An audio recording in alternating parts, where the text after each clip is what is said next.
friends, in today's video we're going to be changing wipers on Toyota Yaris Mark II 2009 model.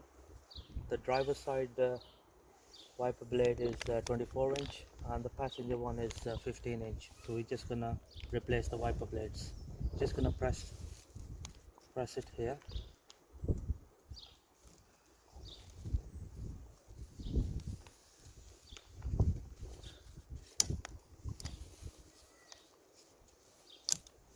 Just like that.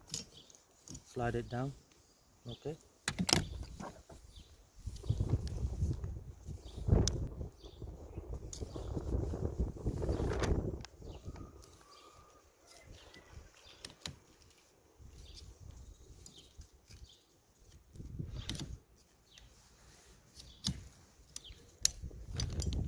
Simple as that. Okay. Now we're gonna do the passenger side.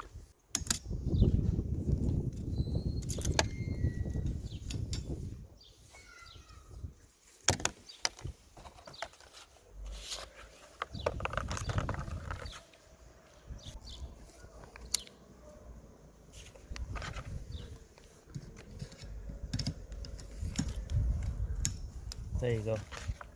Simple forward procedure to change the wiper blades. Thank you very much for watching the video.